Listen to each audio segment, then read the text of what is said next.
This is the intro song. This is the intro song. This is the intro song. The government is back. This is the intro song. This is the intro song. This is the intro song. They can do whatever it is they do. I don't know.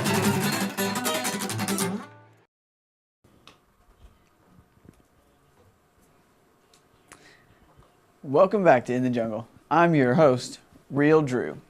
That'll make sense in a moment. We've got a great show planned for you tonight, but we'd like to start with the government. We'd like to have a kind of a welcome back party of sorts.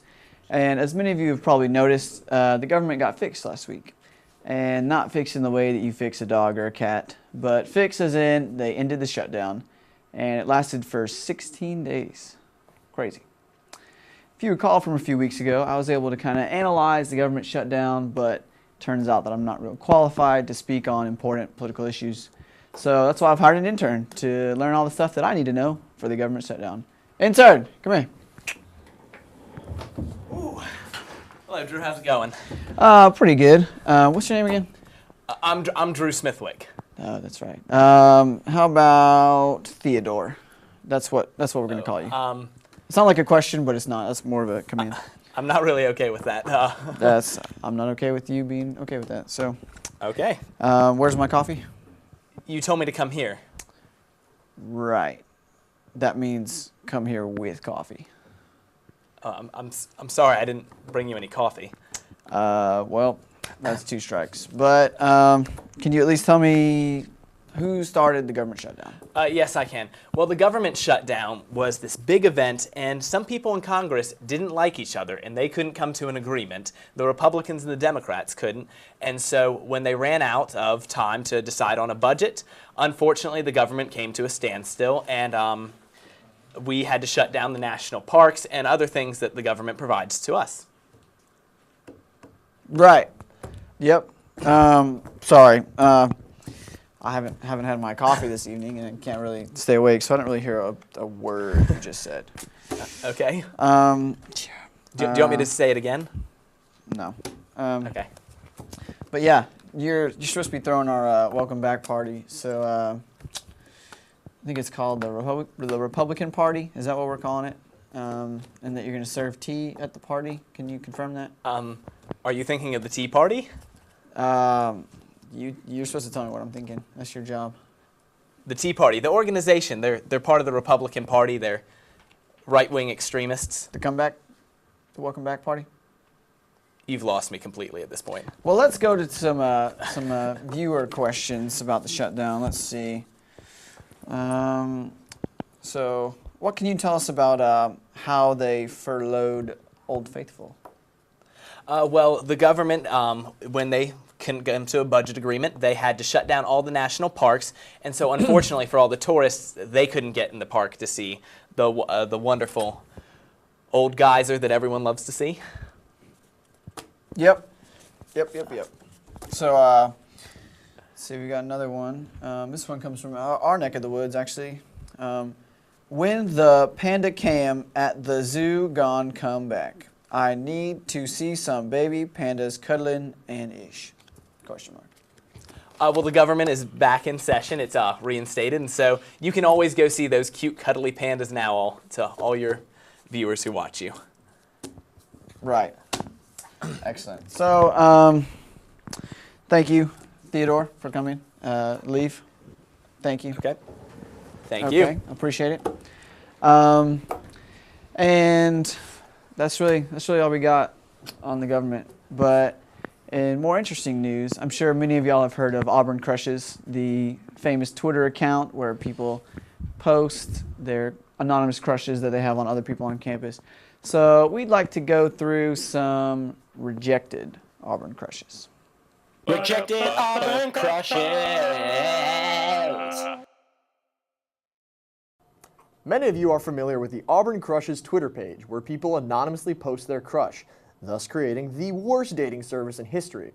What you probably didn't know is that not all of the posts that are submitted actually make it to the page. So without further ado, I present to you the rejected Auburn crushes. In the male wig.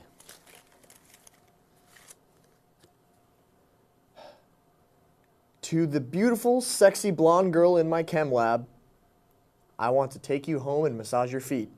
I have a foot fetish.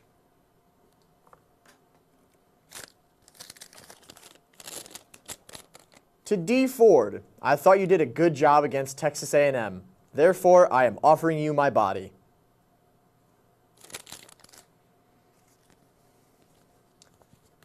To the ghost of Student Center Suite 1105, I'd like to drive off a bridge with you.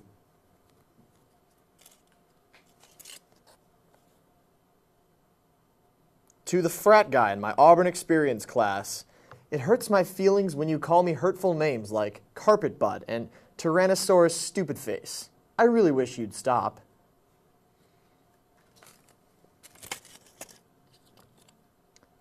To the guy who followed me home from the bar last week, please stop showing up outside my house at 3 a.m.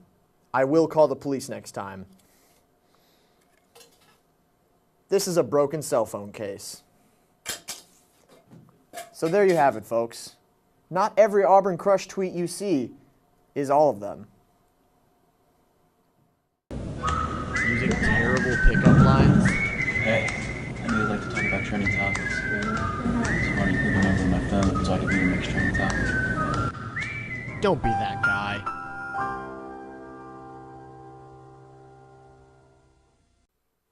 Hi there, my name's Carter Pollock, and it's time to rate that pun.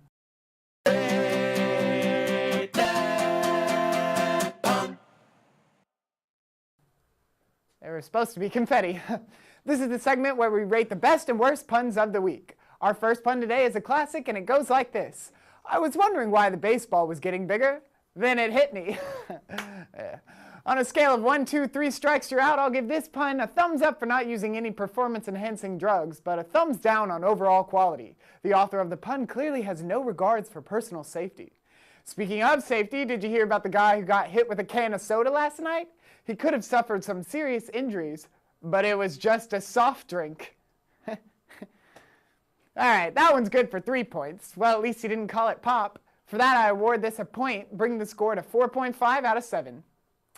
Sometimes you just got to be literal with your advertising tactics, as noted by this Orange Crush can, for creativity and making you think it gets a respectable 6 out of 7. If you've been watching the news, you may have heard the tragic story of an Arkansas man who lost the entire left side of his body. But don't worry, he's all right now. That's a solid pun with a gruesome twist, so I'll give it a 3.5 stars. And finally, doctors urge Auburn students to be cautious of the health risk associated with campus dining. They say to limit your intake of Auburn's famous lemonade, or you may develop a tumor. That pun believes in and loves Auburn, so I'll give it a solid 6-1 ranking. That's all we've got today. Now it's time to toss it over to Shannon Smith for Shenanigans. Shenanigans. Pin that. Thanks, Carter, and welcome to Shenanigans. I'm Shannon Smith, and I'd like to take a moment to welcome back the United States government. In honor of the return of our legal system, this week I'll be calling Shenanigans on patriotic cupcakes. Multicolored cake batter seems suspicious, and frosting never looks like this. Ever. It just doesn't. I found a rather impressive cupcake on Pinterest that the internet promised me I could make without totally and completely screwing the whole thing up. A white cupcake with a blue and red star inside. I'm calling Shenanigans on you, Pinterest, but challenge accepted. Cupcake time! Make the batter. Got it. Cake mix. Water. Oil. 3 eggs. 1, 2. Oh, no. 3. Mix it up. Mixing all the stuff. Take half the batter and divide it in 2. Baha! That's probably right. Dye 1 bowl red and 1 bowl blue. They didn't have red or blue food coloring. Maybe these will work. Pink is kind of like red. And green and blue come next to each other in the rainbow. Well, those are definitely watermelon colors. Watermelon's American, right? Pouring it in the pan, now the pink, mixing it together. You must be so confused. Football cupcake wrappers because America.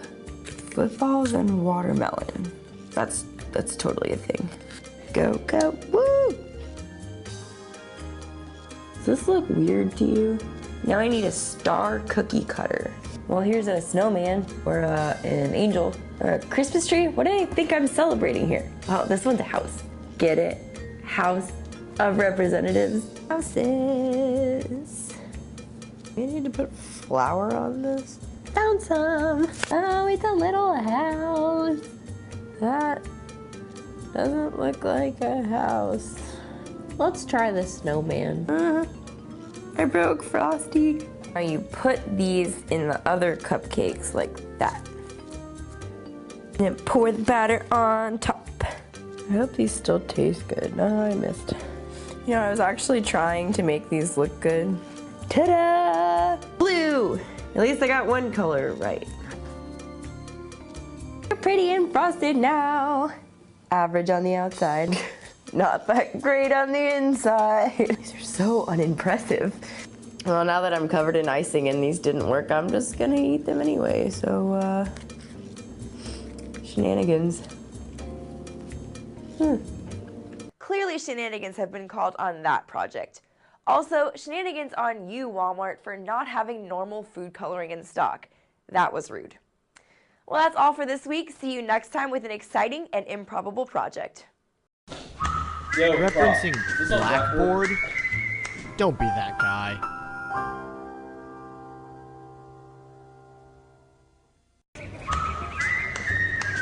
Hey, you want candy? Here's some fire. Hey, you know. No, hey, take it. Don't be that guy. Sports. Yeah! Welcome back to Sports in the Jungle. I'm the sports dude, Santiago Brolano. Volleyball, bump, set, spike. Yeah! In volleyball news, we are going to talk about volleyball shorts. Yeah. Oh, sorry. Oh, we actually have real volleyball news from this past weekend. The Tigers defeated LSU on Friday and also won against Texas A&M on Sunday. This makes it a 3-match winning streak in the SEC, all while looking fantastic in spandex. Congrats, ladies, and keep it up. On a completely unrelated note, I'm single.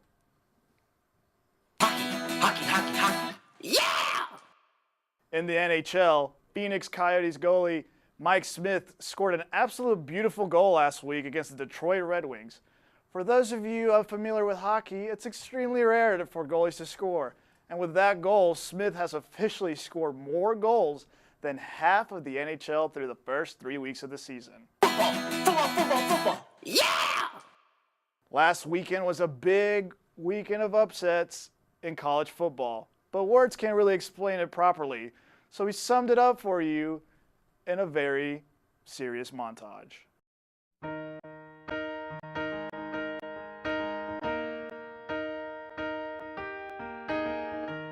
Where is the moment we needed the most?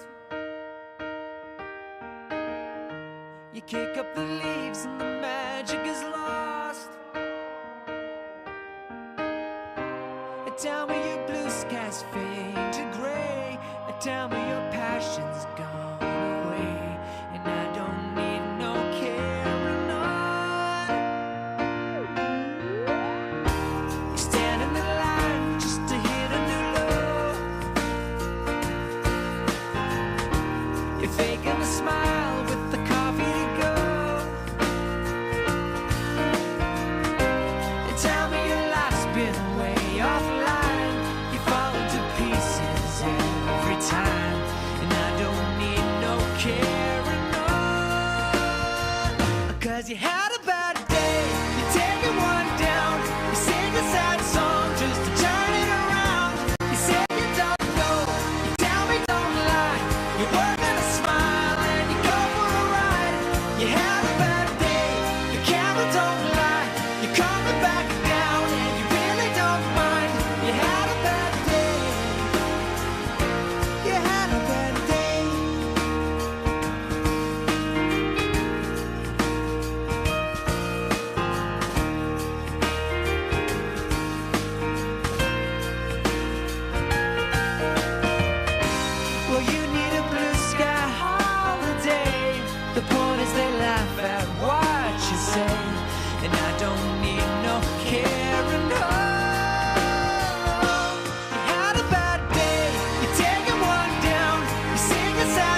Auburn wins big in College Station, upsetting the Texas A&M Fighting Johnny Manziel.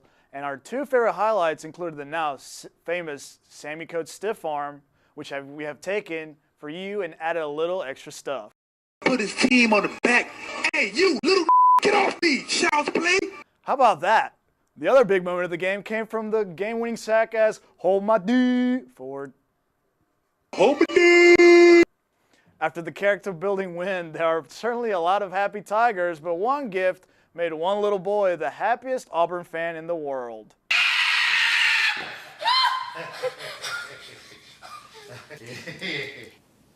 This little boy found out on Sunday that his parents are taking him to this year's Iron Bowl in November. As you can see, the vine his parents took is just about the most adorable thing you'll ever see related to the Iron Bowl. So we're taking a break from all the sarcasm to bring you a genuine moment of happiness. Auburn's taking a break from beating top-ranked programs this weekend to play the Florida Atlantic Owls, most famous in recent news for their famous spike the ball on fourth down strategy. Hamilton made the play. They want to spike it, but it's fourth down.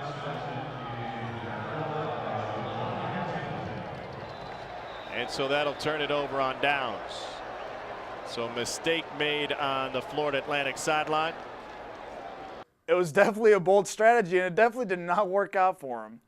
And Les Miles, most well known throughout the SEC for his fantastic time management abilities, but it was not his time management that made headlines last week. We all know the very eccentric person that LSU head football coach Les Miles is, from eating grass and to clapping in a very weird manner. The Mad Hatter reached new altitudes in the weirdness column last week when, before a press conference, he decided to thank all Italians who own boats that like to explore for Columbus Day. Let's see what Les Miles is really trying to say. Good afternoon. Just want to remind everybody that it's Columbus Day, that all those of you that know Italians and like Italians are the people that might venture onto a ship and travel to explore and find new lands. This is your day. So it's not St. Paddy's Day. That's a different day entirely. Les Miles has taught us that St. Patrick's Day is a completely different holiday than Columbus Day. I don't think St. Patrick's Day is a holiday, Les. It's just a day to justify getting blackout drunk while wearing green, hoping a girl just as drunk kisses you because she thinks you're Irish. In that case, no girl has ever thought I was Irish. Les Miles, you're crazy. I like you, but you're crazy. The Auburn defense managed to make another SEC quarterback cry last Saturday. This time it was reigning Heisman Trophy winner Johnny Football. Soon after Johnny was crying, he was sent to the locker room where he was given a six-pack of Budweiser, 2 shots of Fireball whiskey, and a lap dance to eventually come back in the game. Good as new. But all that medicine wasn't enough, as Johnny got sacked twice to seal the victory for our Auburn Tigers. Sorry, Johnny.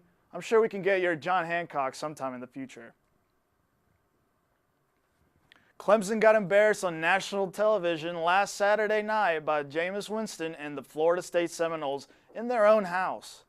Personally, I'm glad this happened to them, especially to their Bammer head coach, Dabo Swinney, who said after the game that if FSU and Clemson had played 10 times, Clemson would have won 5 times. Well, guess what, Dabo? You don't even play 10 times. You played once and got destroyed. Better luck next year. Yet somehow you're still ranked ahead of Auburn, whose only loss is an away game at LSU, the real Death Valley. But you got whooped at home. Riddle me that. Anyways, the only good thing that happened to Clemson last Saturday was this bro who stole the show away from ESPN's College Game Day by chugging a beer and then decided to pour it all over himself.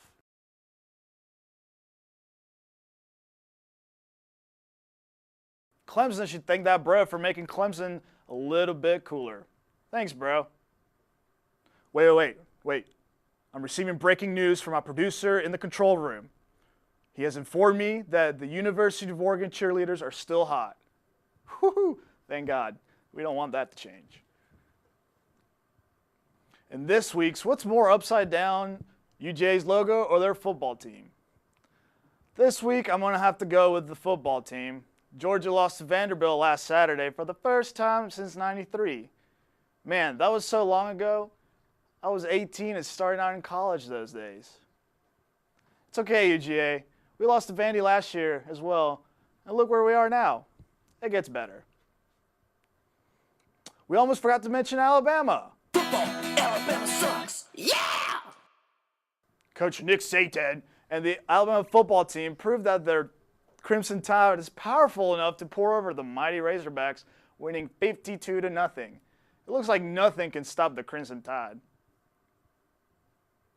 In the world of professional football that is not Alabama football, the NFL had a Monday Night Football matchup for the ages as the winless Giants and the one-win Vikings faced off in New York. And the results were just as ugly as you would expect, and quite possibly the worst game of the season. The Monday Night Football primetime special looked just like a Jacksonville Jaguars scrimmage. Unfortunately, it does not look like ESPN will be issuing an apology like CBS did 2 weeks ago after being forced to show the Jaguars and the Raiders instead of the much-anticipated Manning Bowl. Speaking of the Mannings, in the AFC there was a real showdown for the ages as the undefeated Broncos went to Indianapolis to take on the Colts. This marks the first game Peyton Manning has returned to Indy since he left in 2012. Colts owner Jim Irsay was talking trash before the game all last week, but it wound up being okay as the game ended with Peyton's replacement Andrew Luck edging out the Broncos 39-33. With the first loss of the season, it seems like the Broncos' streak of good luck has ended.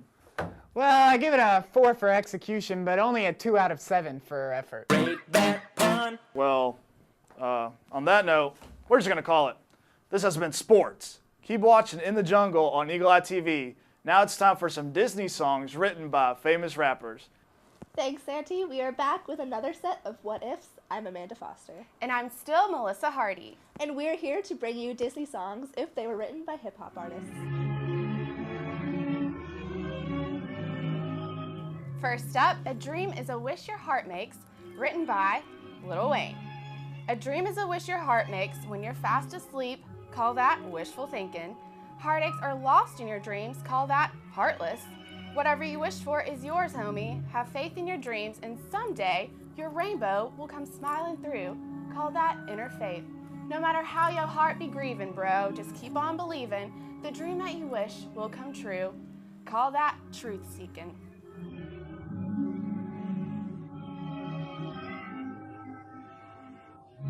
Now, an even better version of the classic A Whole New World written by Ace Hill. Girl, I'm gonna show you the world. It's shining, shimmering, like the diamonds on my wrist. Tell me, girl, when the last time you let a real G hit it? I can open your eyes and take you wonder by wonder, like over, sideways, and under in my new Bugatti ride.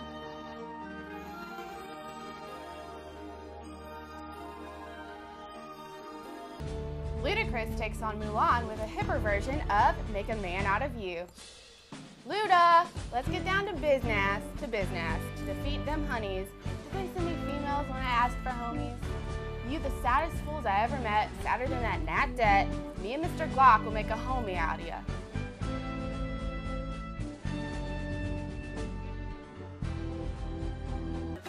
And last, but certainly not least, a duo that has put their differences aside and collaborated on the Lion King classic, I Just Can't Wait to Be King, written by Kanye and Taylor Swift. I'm gonna be the ballinest king, so you fools better beware. Well, I've never seen a king like you who couldn't be less fair. I'm gonna be the main event, like King James before LeBron. I'ma just brush up on looking down, no need to work on my roar. So far, you're not that impressing. Yo, I just can't wait to be king.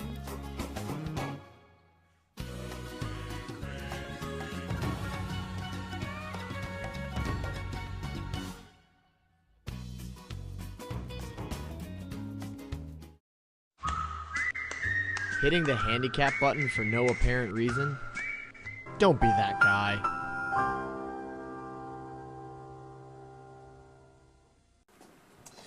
Well, if you haven't already turned off the show after seeing our intern, I thank you so much for sticking around with us, and it's been a lot of fun.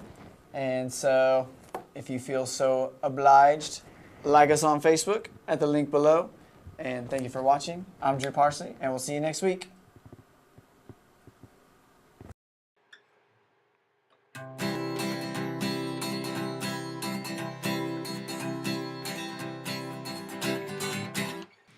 Bum bum bum bum bum bum bum bum bum bum bum.